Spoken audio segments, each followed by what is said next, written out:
Bismillahi arkik min kulli syai'in yudhik min syarri kulli nafsin aw ainin hasidin. Allahu yasfik. Bismillahi arkik. Bismillahirrahmanirrahim. Assalamualaikum warahmatullahi wabarakatuh. Innal hamdalillah nahmaduhu wa nasta'inuhu wa nastaghfiruh wa na'udzu billahi min shururi anfusina wa min sayyiati a'malina. May yahdihillahu fala mudilla lahu wa may yudlil fala hadiya lahu. Asyhadu an la ilaha illallah wahdahu la syarika lahu wa asyhadu anna Muhammadan 'abduhu wa rasuluh. Ya ayyuhalladzina amanu taqullaha haqqa tuqatih wa la tamutunna illa wa antum muslimun.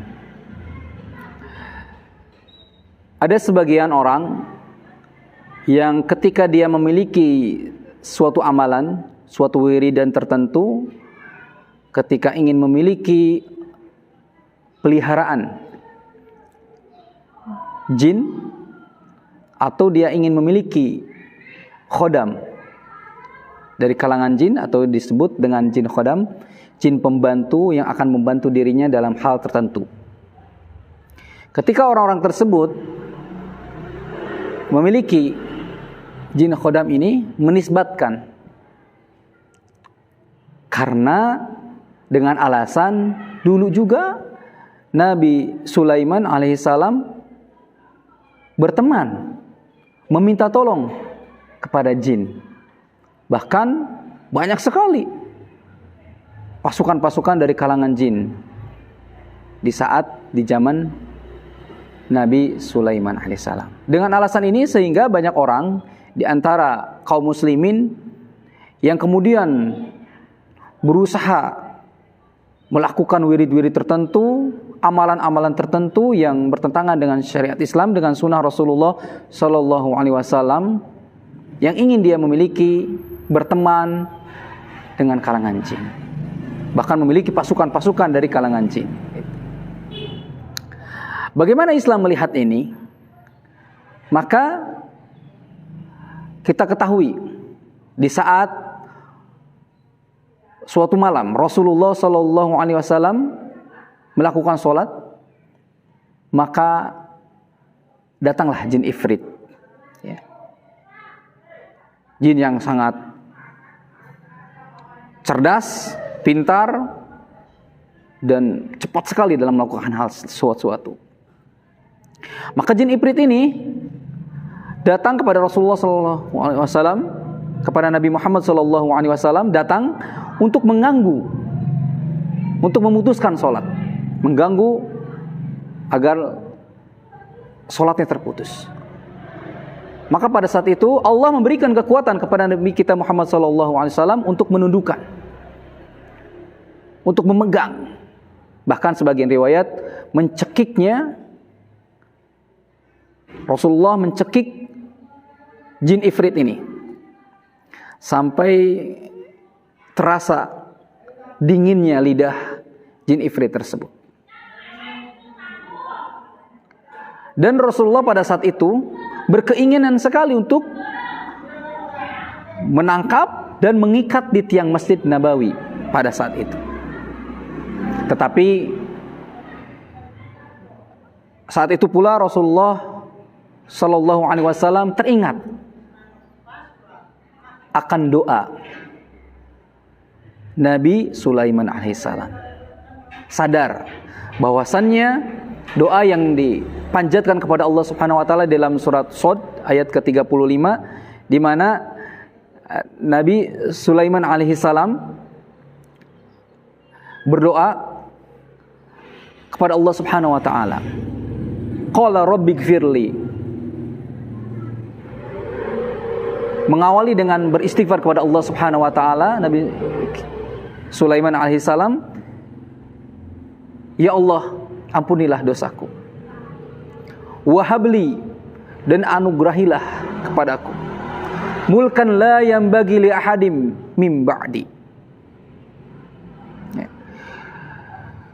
Memohon kepada Allah Subhanahu wa taala mulkan, kerajaan, kekuasaan, la yanbaghi li ahadim min ba'di, yang tidak diberikan, yang tidak pantas diberikan kepada selainku.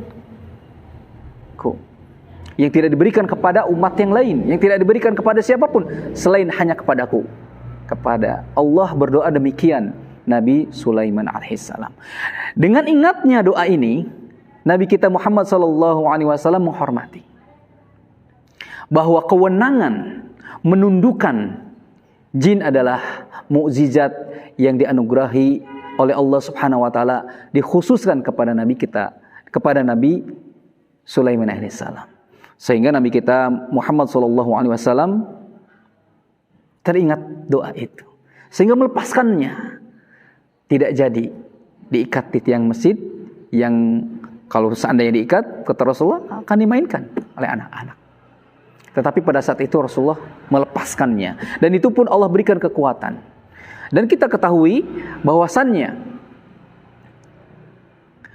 Nabi Muhammad SAW diberikan kekuatan menundukkan kekuasaan pada saat itu, mencekik jin ifrit atas kekuasaan Allah Subhanahu wa taala tanpa syarat.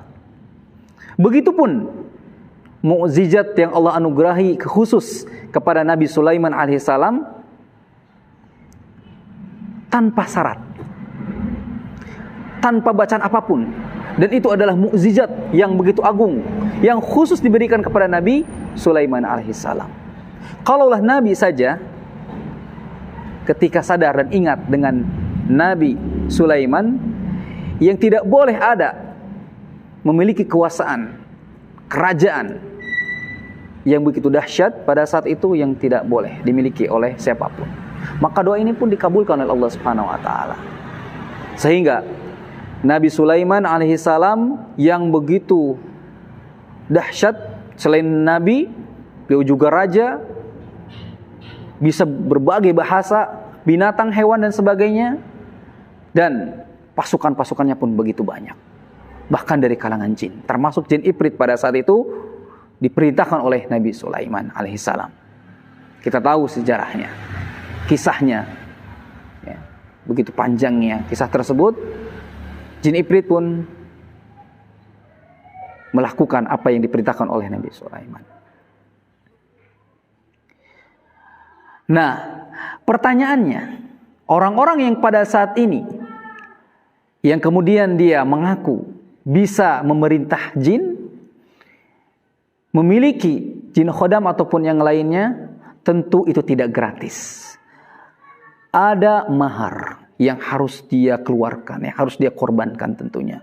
Dan maharnya adalah kemusyrikan. Dan hari ini tentunya orang-orang yang bekerja sama, yang memiliki jin khodam, jin-jin pembantu, tidak bisa dinisbatkan, disamakan dengan di zamannya Nabi Sulaiman alaihissalam. Dan itu adalah kekhususan Nabi Sulaiman alaihissalam.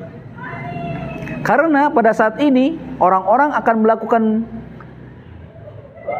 kerusakan pada dirinya. Salah satu di antaranya adalah akidah. Karena dia akan melakukan ritual tertentu, entah itu bacaan dikemas dengan zikir-zikir ataupun seolah-olah ibadah, padahal itu adalah bentuk-bentuk menyelisihi sunnah Rasulullah Sallallahu Alaihi Wasallam. Dan inilah adalah salah satu penyimpangan yang harus kita hindari. Allah Subhanahu Wa Taala sangat jelas melarang, dan itu sebuah kemungkaran ketika dia bekerja sama dengan kalangan jin. Di dalam surat Jin misalkan, ayat ke-6, sering kita dengar, ya, fazaduhum rahaqa, akan bertambah kesesatan, dosa bagi manusia ketika dia bekerja sama dengan kalangan jin. Kita juga tahu di mana Rasulullah banyak sekali terjadi peperangan, perang Uhud, perang Khandaq. Sedangkan pada saat itu kita tahu banyak di antara kalangan jin itu beragama Islam. Di dalam surat Al-Jin ayat pertama misalkan, a'udzubillahi minasyaitonirrajim, Qul uhiya ilayya annahu istama'a nafarun minal jinni faqalu inna sami'na qur'anan ajaba. Di dalam surat Al-Jin ini, ayat pertama, Allah menggambarkan di mana di antara golongan jin itu beriman, bahkan mereka berkatakan qalu sami'na qur'anan ajaba. Ketika mendengarkan Al-Qur'an begitu takjub dengan agungnya mukjizat Al-Qur'an ini, dan mereka beriman, dan mereka di antara mereka banyak dai menyuruh kebaikan-kebaikan. Nah, dari sini banyak sekali di antara jin yang muslim, tetapi pada saat itu Rasulullah Shallallahu Alaihi Wasallam tidak menjadikannya sekelompok jin atau kerajaan jin yang ikut berjihad bersama Rasulullah, karena hari ini adalah syariat Nabi kita yang mulia.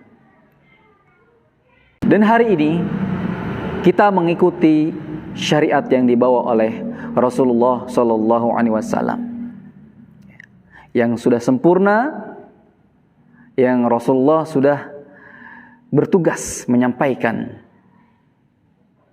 risalah dari Allah Subhanahu wa taala, dan kita berusaha mengikutinya.